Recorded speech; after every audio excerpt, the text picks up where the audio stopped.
Welcome to this week's Virtual Stories and Crafts. This week we will travel to the Philippines.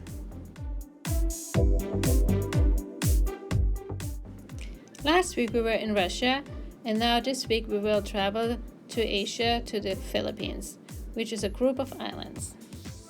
Before making our crafts, we will listen to some folk tales from the Philippines. The Turtle and the Monkey, a Philippine Tale by Paul Galdon.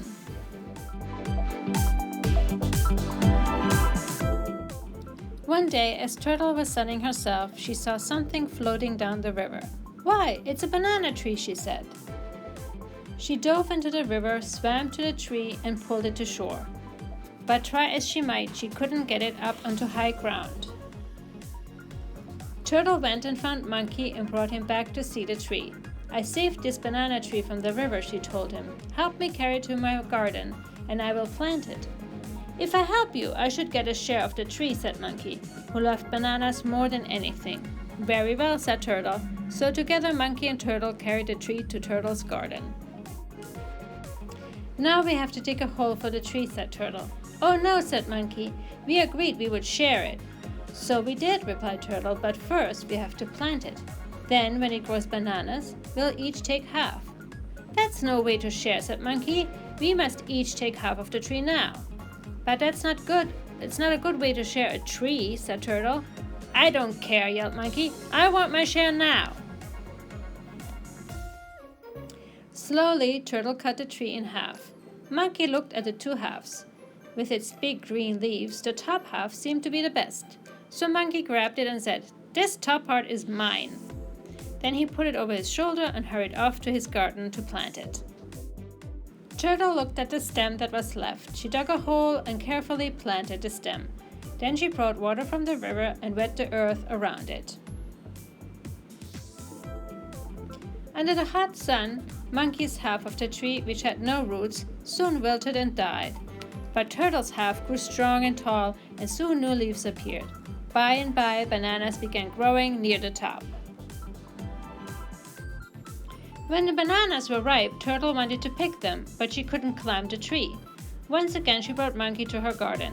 "If you climb the tree and throw down the bananas, I will give you some of them," she said. In no time, Monkey reached the top of the tree. He decided to sample the bananas. Turtle waited, but Monkey didn't throw down any bananas. Instead, he ate one after another. "Throw me some bananas," called Turtle. "No, I won't," said Monkey. "You cheated me by giving me the half of the tree that wouldn't grow. Now I'm going to eat my fill."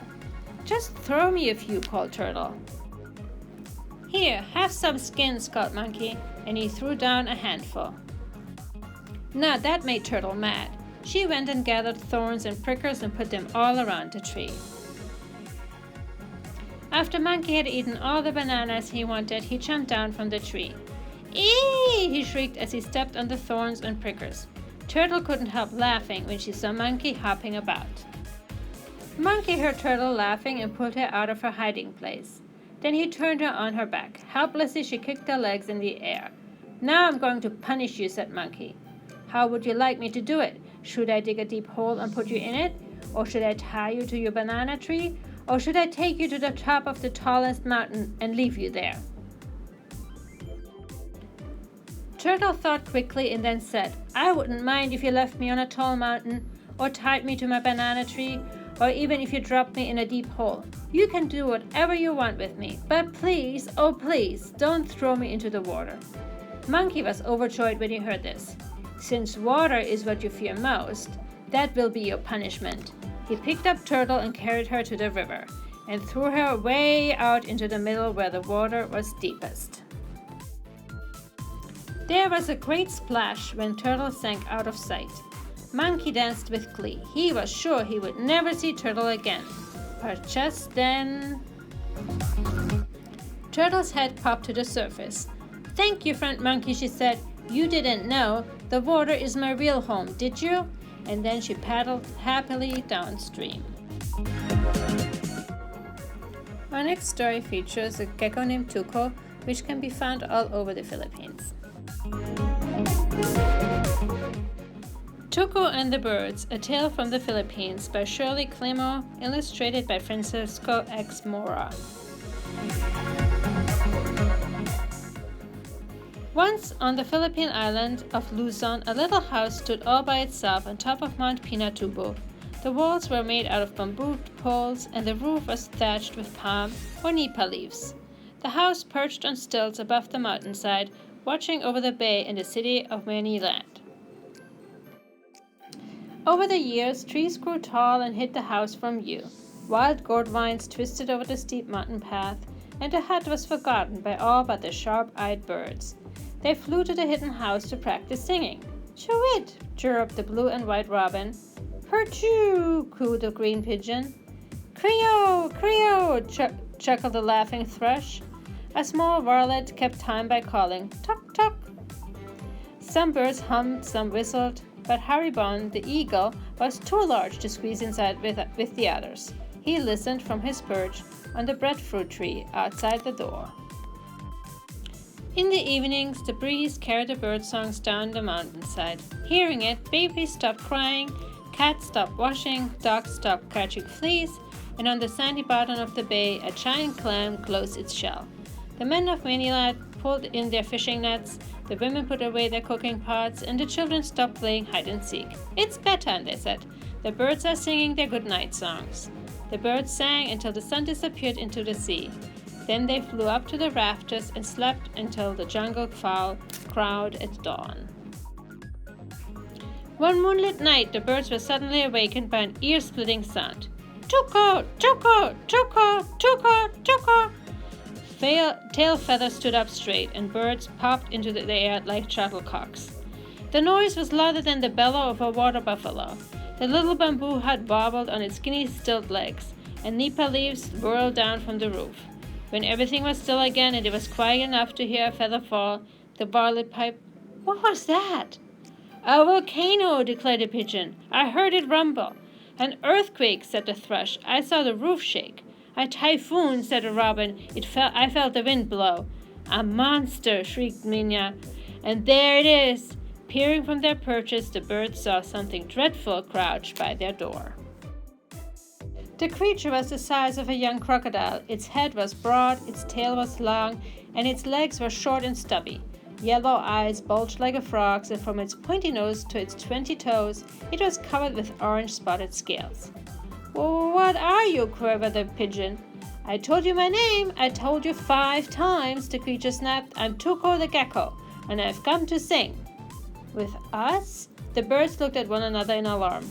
"How did you find our house?" "I followed my nose," Tuco said, "and your noise." He rolled his eyes. "I might stay forever." Beaks dropped open, but not so much as a peep came out. "Lost your voices?" the lizard asked. "Lucky for you, I still have mine." Stretching his mouth wide, he roared, "Tuco, Tuco, Tuco, Tuco, Tuco!" The eagle stuffed feathers into his ears, trying to block the dreadful sound. All night long, the little house trembled with Tuco's cries. In the morning, the sleepless birds slumped on their roosts, plumes drooping and feathers frayed. "Wasn't I grand?" Tuco asked. The gecko grinned at the birds, showing 2 rows of sharp teeth. "I'll sing for you again after my nap." Then he crawled onto a sleeping mat on the floor and pulled a nipa leaf over his head. Haribon the eagle eyed the sleeping lizard. "Tuco must go," he declared. "Go where?" asked the robin. "To the swamp," Haribon replied, "to sing with the frogs." "But what if he doesn't want to?" asked the worried jungle fowl. The eagle scratched his head with a talon. "We could give him a special goodbye present," he said. "Bugs and beetles, beetles and bugs," the parrot chanted loudly. "That's what lizards like." "Shh!" warned Haribon, but the palm frond already began to twitch. From underneath, the hoarse voice shouted, "Quiet, please!" When Tuco woke up that evening, he found a basket beside him. In it were 24 squirming, wiggling, jumping, hopping, slithering, scuttling insects. "Abba!" the gecko cried in surprise. "Snacks!" "They're your goodbye present," said the robin. "We think you will like the mangrove swamp below much better." "I would never leave such nice neighbors as you," Tuco protested. "The swamp has a lot more bugs," the thrush pointed out. No, the lizard barked, slapping his tail on the mat. "The swamp is to them. What if I get a sore throat? Then I couldn't sing." or eat. Tuco finished a cricket from the basket. "Master up," he said. "Delicious." The birds watched Tuco's long tongue dart in and out, thwacking bugs as fast as lightning. Sup, sup, sup, sup. "All gone," Tuco grumbled, shaking the basket. "I only swallowed 3 crickets, 4 locusts, 5 flies, 3 moths, 8 mosquitoes, and a cockroach." 24 in all, agreed the varlet. He had kept count. "I always call 5 times after I eat anything," Tuco boasted, "so I must sing 125 times tonight." "Please don't," begged the rice bird. "Nothing is too much trouble for my friends," said the gecko. "Tuco, Tuco, Tuco, Tuco!" Then he roared his name 115 times more. The noise was so loud that it blew Haribon right out of the tree. Every night for a whole week, the gecko thunders his 2-note tone. The weary birds, unable to sing or sleep, began to lose their feathers. The jungle fowl were so tired they couldn't even crow. The people of Manila were tired too. Without the birds' good-night songs, no one knew when to go to bed. During the day, Tuco chased insects across the walls and hung upside down by his sticky toes from the rafters, making such terrible faces that the smaller birds squawked and flew away. "Now our nestlings just copy that lizard's horrible cry. They don't even try to learn our song," wailed the robin. "If Tuco won't go, then we will have to leave," sighed the wagtail. "Don't be hasty," said Haribon. "Let me think." The eagle spent the morning brooding in the breadfruit tree. At noon, he pumped his wings and sailed into the sky. He circled over the land of Luzon until his keen eyes spied something dangling from a tree of a tall tree. It was the size and color of a coconut. "Ah!" exclaimed Haribon, "a wasp's nest." The eagle swooped down. Carefully, he snipped the hive from the branch with his strong beak. Very carefully, he flew back with it to Mount Pinatubo. Very, very carefully, he put it down outside the little house. From inside came Tuco's noisy snores. "Gising na," Haribon called. "Wake up!" The lizard poked his nose out the door. "Do not disturb," he scolded when he saw the wasp's nest. "Is that a coconut?" "It's much better than a coconut," Haribon answered. "It's buzzing," Tuco cried. "Is something alive inside?" "See for yourself," said the eagle. With his sharp toenails, Tuco ripped open the hive. Out swarmed hundreds of angry, stinging wasps. Out flicked Tuco's tongue. Sap, sap, sap, sap. The gecko swallowed the wasps so fast that not one of them had time to sting. In a few moments, the hive was empty, and the astonished birds heard the wasps buzzing inside the lizard. "Tuco, Tuco, Tuco, Tuco!" hiccuped the gecko, patting his noisy stomach. "Tasty," he told the eagle. "Aye," groaned Haribon, "wasps must be your favorite food." "Oh no," exclaimed Tuco. "I like rhinoceros beetles best. They're so nice and chewy." "Really?" Haribon said with a slight smile. "Perhaps I can find some for you." "Now?" "Morning is the best time for beetle hunting," the eagle answered. "Rhinoceros beetles for breakfast," cried Tuco. "Check that tree stump out at sunrise tomorrow," said Haribon. He turned to the birds watching from the doorway. "Just wait," he promised them. Haribon knew exactly what was needed and where to find it. A grove of special trees grew on the other side of the island, and the eagle glided to a stop on one of them. It was a gita, a gum tree. The eagle pecked the trunk with its beak. Tuck, tuck, tuck.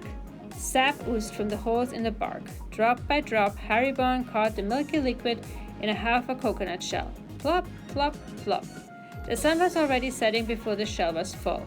Flying slowly as not to spill a drop, the eagle returned to Mount Pinatubo. There, by the light of the moon, Haribon quietly shaped the rubbery sap into 5 fat rhinoceros beetles. Meanwhile, inside the nipa hut, the lizard noisily shouted his name. "Tuco, Tuco, Tuco, Tuco, Tuco!" The eagle lined up his imitation beetles on the stump and eyed them doubtfully. They didn't look very real. "Luckily, that greedy lizard never looks before he bites," said Haribon. He flapped up to his breadfruit tree to sleep. Tuco's loud voice woke the eagle at dawn. "Beetles! Beautiful beetles!" Haribon saw the gecko squatting outside the bird's house, squinting at the stump. "Rhinoceros beetles," he said, "for your breakfast." The gecko dashed to the stump and popped the first beetle in his mouth. "Tuko!" he shouted. "Tuko!" he cried, cramming in a second beetle. "Tuko!" he added for the third. "Tuk!" the gecko began, struggling to swallow the fourth. "They must be nice and chewy," said the eagle. Tuko pushed in the fifth beetle. "Tut-tut-tut," he mumbled. "Is something wrong?" Haribon asked. The lizard couldn't answer. He couldn't even open his mouth. His tongue was stuck tight to his teeth with guitar gum. Tuko dug at his mouth with his right front foot. It stuck too.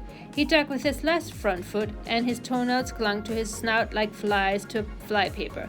He flopped on his back, pawing frantically at his nose with both hind feet, but the gluey gum caught them fast. Tuko whipped his tail against his jaw, trying to shake loose all 4 feet. Instead, he trapped his tail in the rubbery gum and rolled about on the ground like a hoop. "Where are you going, my friend?" asked Haribon. Tuko growled. "Swamp, did you say?" asked the eagle. "A fine idea." "Hum, hum, hum," of the furious lizard, spinning in circles faster and faster. "You seem in a hurry," Haribon said. "Shall I help?" With one wing, the eagle gave the gecko a gentle push. Tuko bounced over the gourd vines and down the mountain path like an old soft flat tire. Flip, flop, flip, flop, flip, flop. "Alarm!" called Haribon after him. "Goodbye." The commotion brought the birds from the house. "What a shame," Haribon told them. "You missed saying Palam to Mr. Tuko." "Goodbye!" exclaimed the violet. "You mean he's gone?" "He suddenly decided to visit the swamp," said the eagle. Speechless, the birds stared at one another. Then, all together, they threw back their heads, opened their beaks, and began to sing. That evening, the breeze once again carried the sound of birdsong down the mountain. As always, everything and everyone stopped to listen. The people of Manila didn't ask why the birds were silent for a week. "Bahala na," they said, and went to bed. Tuko never told anyone what had taken place on Mount Pinatubo. When he was able to open his mouth once more, he was too embarrassed to say a word. But he couldn't forget the little bamboo hut with the nipa roof. Even today, the gecko searches for another house to practice his singing, and on moonlit nights, his voice can be heard calling, "Tuko, Tuko, Tuko, Tuko." Our first craft will be making a turtle. We use the plate you find in the kit as a shell. You also have a template of the legs, head, and tail of the turtle in your kit, which we first will have to cut out.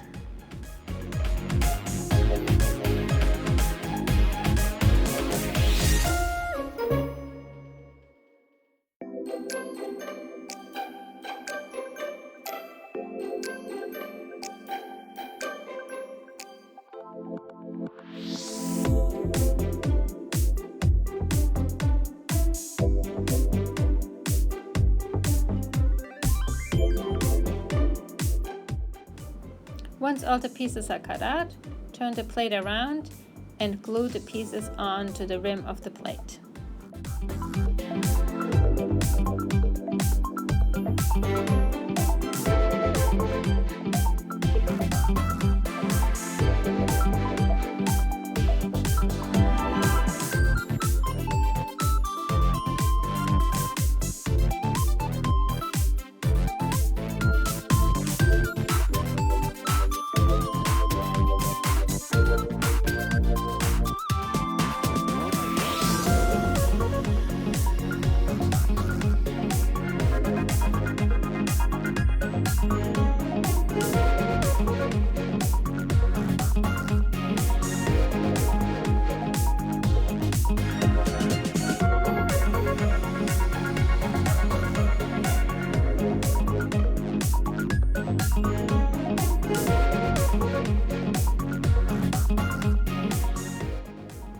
In the bag with the tissue paper, you'll find 2 googly eyes, and we will glue the eyes onto the turtle's head.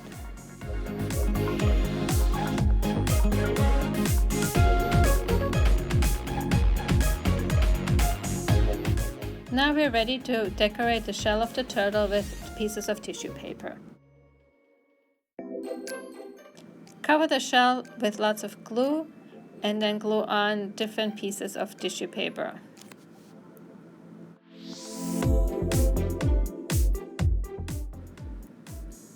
If some of the pieces of the tissue paper are too big, just cut them into smaller squares.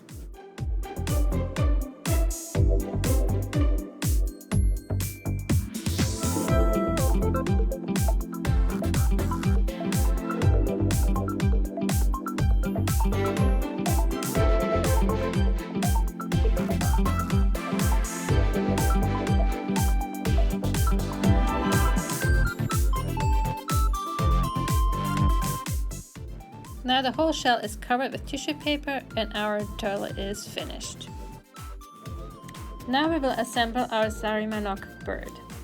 The Sarimanok bird is featured with a fish in its beak and usually represents good fortune. First we will color in the bird with crayons or markers, but make sure not to cover over the dotted line.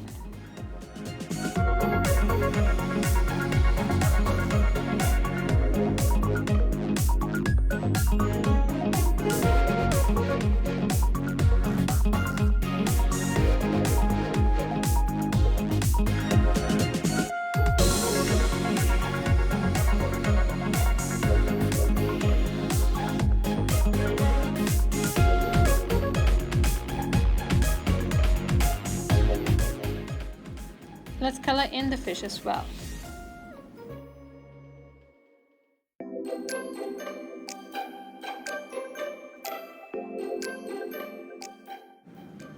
Fold the paper in the middle and then cut out the fish.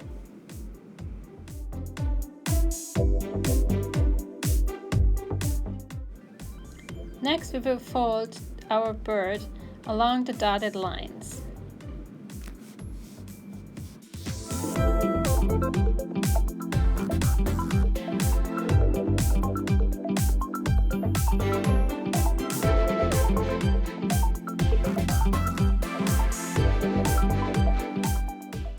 Fold the wings outward.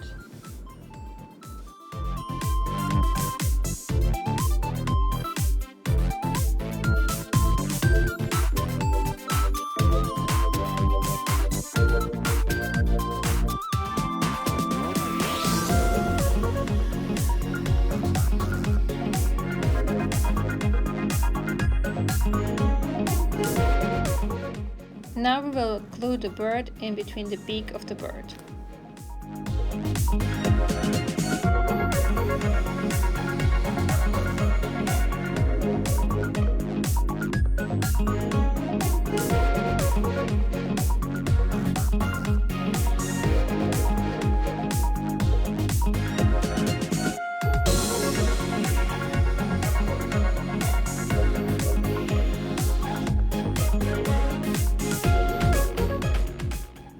We'll glue some feathers on the wings to make our bird more colorful.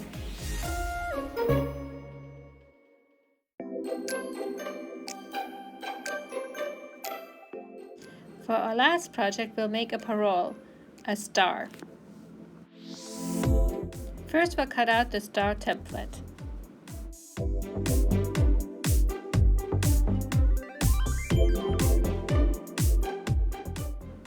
In order to get the three-dimensional effect, we will need to crease the shorter lines of the star with a pencil.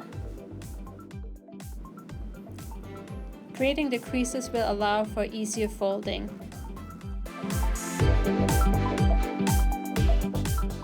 We will fold the star all along the lines.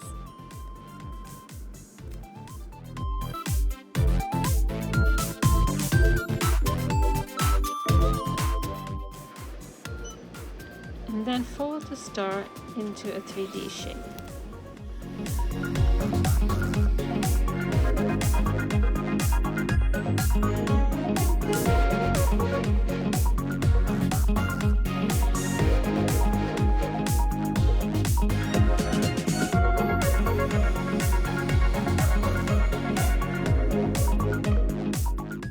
Now we will decorate the star by taping ribbon to the two lower points of the star.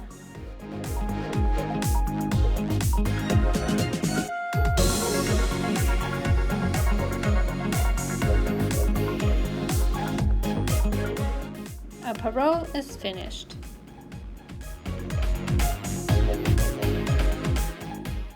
I hope you enjoyed this week's stories and crafts.